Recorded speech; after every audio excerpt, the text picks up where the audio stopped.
Di jantung Asia Tenggara, sebuah kerajaan besar muncul, memeluk ajaran Islam, dan meninggalkan jejak yang tak terlupakan dalam sejarah kawasan ini.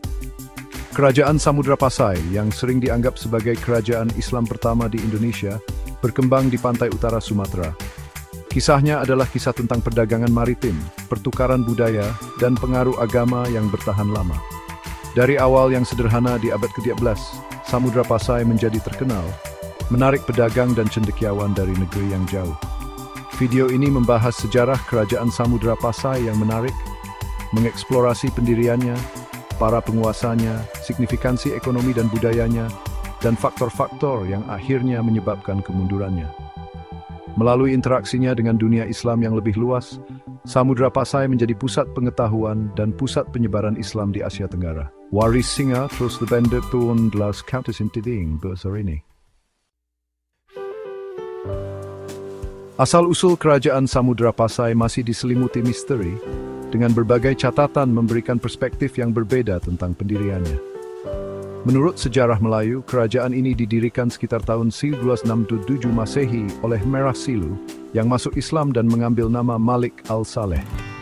Versi lain menunjukkan bahwa kerajaan ini didirikan melalui pernikahan Merah Silu, seorang pangeran dari Sumatera, dan seorang putri Muslim dari Pereula.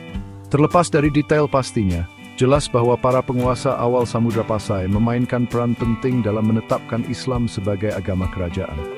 Mereka mendorong penyebaran ajaran Islam dan mendirikan lembaga-lembaga yang memperkuat prinsip-prinsip Islam. Para penguasa awal ini meletakkan dasar bagi Samudra Pasai untuk menjadi mercusuar pembelajaran dan budaya Islam di Asia Tenggara. Kerajaan Samudra Pasai menempati lokasi yang strategis di pantai utara Sumatera, di persimpangan jalur perdagangan maritim utama. Terletak di dekat Selat Malaka, salah satu jalur pelayaran tersibuk di dunia, Samudra Pasai mengendalikan jalur penting untuk perdagangan antara India, China, dan Asia Tenggara. Lokasi strategis ini memungkinkan kerajaan untuk berkembang sebagai pusat perdagangan, menarik pedagang dari berbagai penjuru. Kapal-kapal yang syarat dengan rempah-rempah, tekstil, porselen, dan komoditas berharga lainnya berlayar melalui pelabuhannya, menghasilkan kekayaan yang signifikan bagi kerajaan. Para penguasa Samudra Pasai menyadari pentingnya keuntungan geografis mereka dan berinvestasi dalam infrastruktur untuk mendukung perdagangan.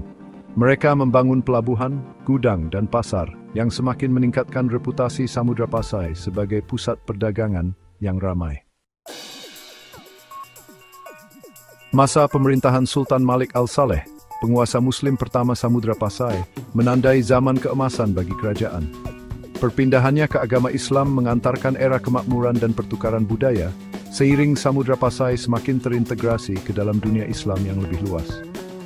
Sultan Malik al-Saleh menjalin hubungan diplomatik dengan negara-negara Islam lainnya, termasuk yang ada di India dan Timur Tengah. Hubungan ini memfasilitasi kedatangan para ulama, pedagang, dan seniman Muslim yang membawa serta ide-ide baru, teknologi, dan tradisi artistik. Titenaran Samudra Pasai menyebar, menarik para pelancong seperti penjelajah Maroko yang terkenal, Ibnu Battuta, yang mengunjungi kerajaan tersebut pada tahun 1845. Catatan Ibnu Battuta memberikan wawasan berharga tentang kekayaan, kesalehan, dan sifat kosmopolitan Samudra Pasai selama periode ini. Bagian 5. Hubungan perdagangan dan kemakmuran ekonomi. Perdagangan membentuk tulang punggung ekonomi Samudra Pasai dan lokasi strategis kerajaan menempatkannya di jantung jaringan perdagangan yang luas. Pedagang dari Arab, Persia, India, Cina, dan Asia Tenggara bertemu di pelabuhannya, bertukar barang dan gagasan.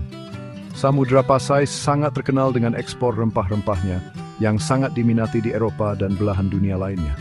Lada, cengkeh, pala, dan fuli adalah beberapa rempah-rempah berharga yang mengalir melalui pelabuhannya, memperkaya pundi-pundi kerajaan. Selain rempah-rempah, Samudra Pasai juga memperdagangkan komoditas lain seperti emas, kapur barus, cendana, dan tekstil. Masuknya barang-barang asing dan kekayaan yang dihasilkan dari perdagangan berkontribusi pada kemakmuran kerajaan dan kemampuannya untuk mendukung kehidupan budaya yang dinamis.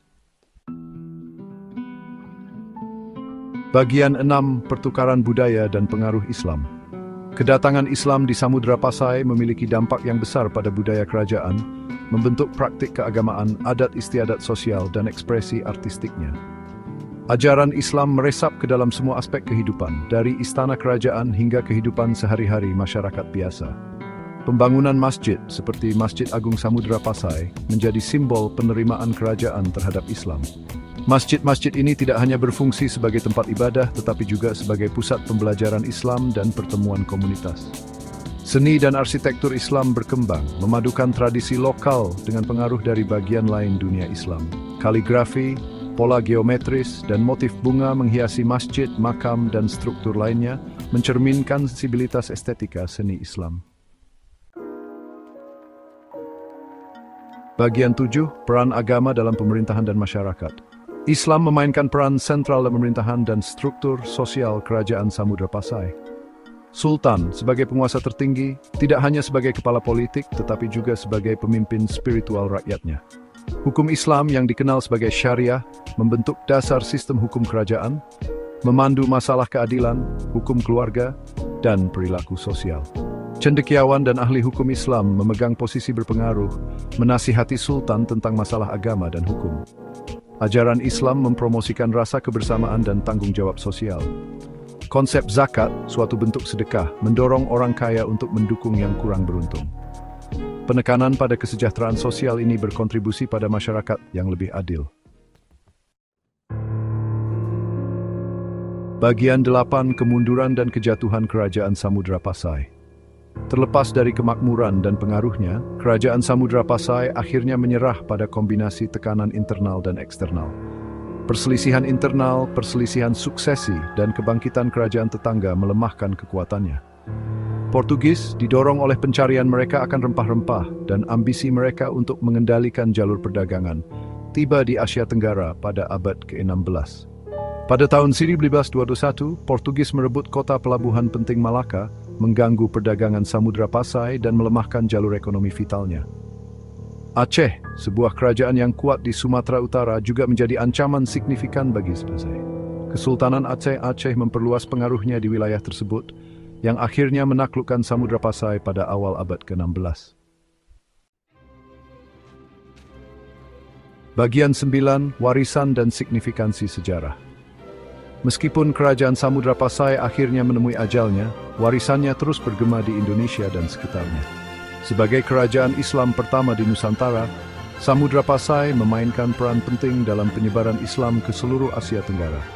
Penerimaannya terhadap Islam membuka jalan bagi pembentukan kerajaan Islam lainnya di kawasan ini, mengubah lanskap agama dan budaya dunia Melayu.